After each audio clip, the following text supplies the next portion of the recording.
सुनते हैं भागवत नवनीत की कथा।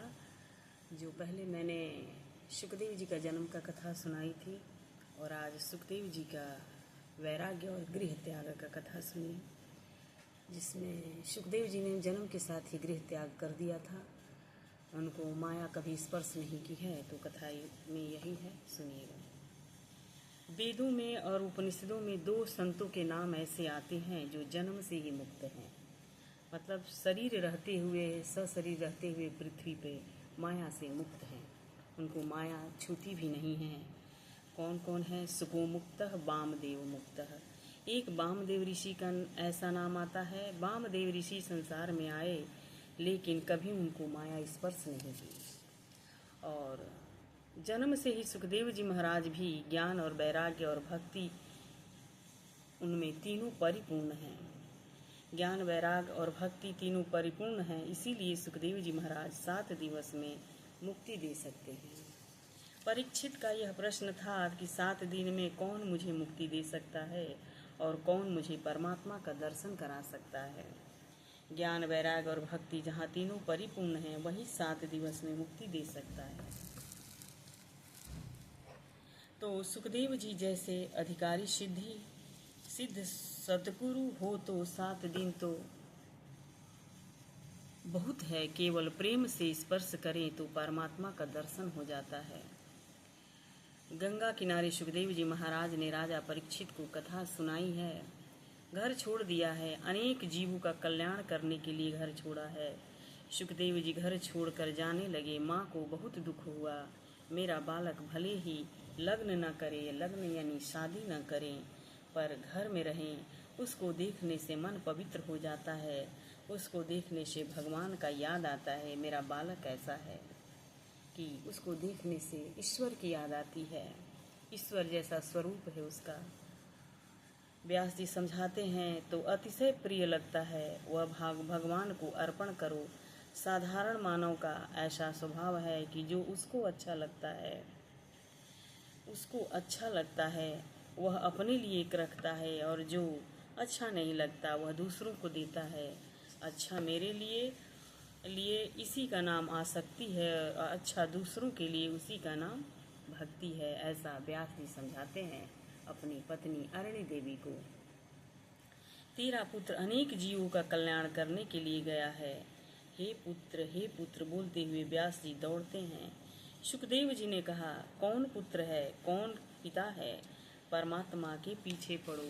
अब सुखदेव जी जब जा रहे हैं तो पिता है भाई, पिता है तो उनके पीछे पुत्र पुत्र कह के दौड़ते हैं। माता भी रोती हैं।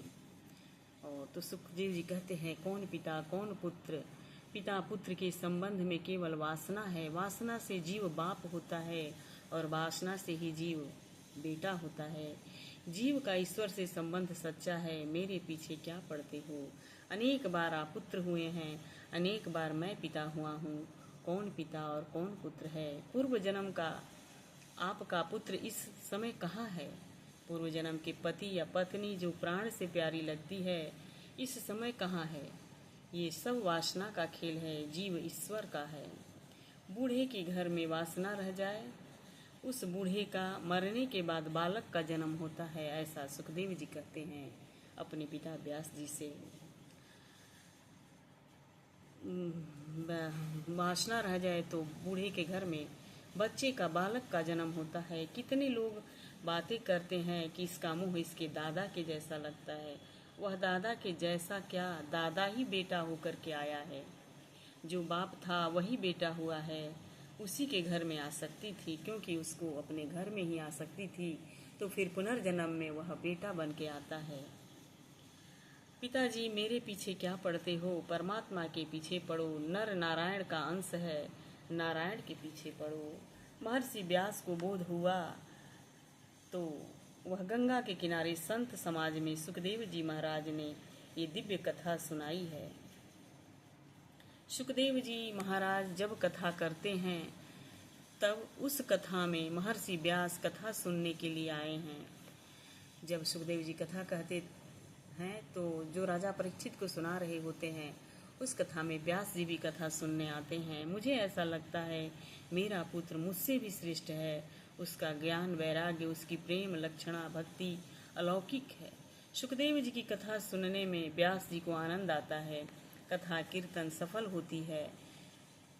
कथा में जब कीर्तन होती है तभी कथा सफल होती है। इसलिए बीच बीच में कथा में साधु महात्मा लोग कीर्तन करते हैं। तो कीर्तन जरूर होना चाहिए। इसीलिए भागवत में भी लिखा है कि बीच बीच में भजन कीर्तन कथा में आवश्यक है। कथा का 16 आना फल मिले, पुण्य मिले, ऐसी इच्छा हो तो कथा में प्रेम से कीर्तन करो।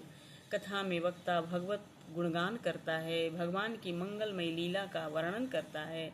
गुण संकीर्तन, लीला संकीर्तन, नाम संकीर्तन से कथा सफल होती है।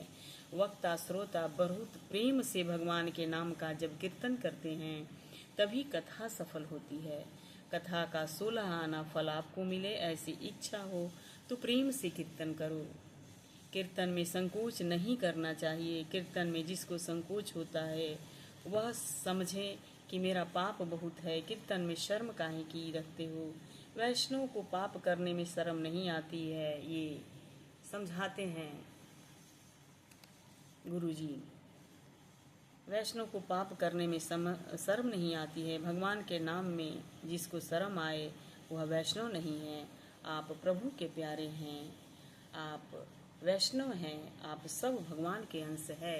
तो इसलिए कहीं भी जाओ तो अगर भागवत कथा सुनते हैं तो पंडित जी लोग कीर्तन करते हैं, गुरु जी लोग कीर्तन करते हैं, महाराज जी लोग कीर्तन करते हैं, भजन गाते हैं, तो उसमें प्रेम से ताली बजाकर कीर्तन करना चाहिए। ऐसा भागवत में लिखा है।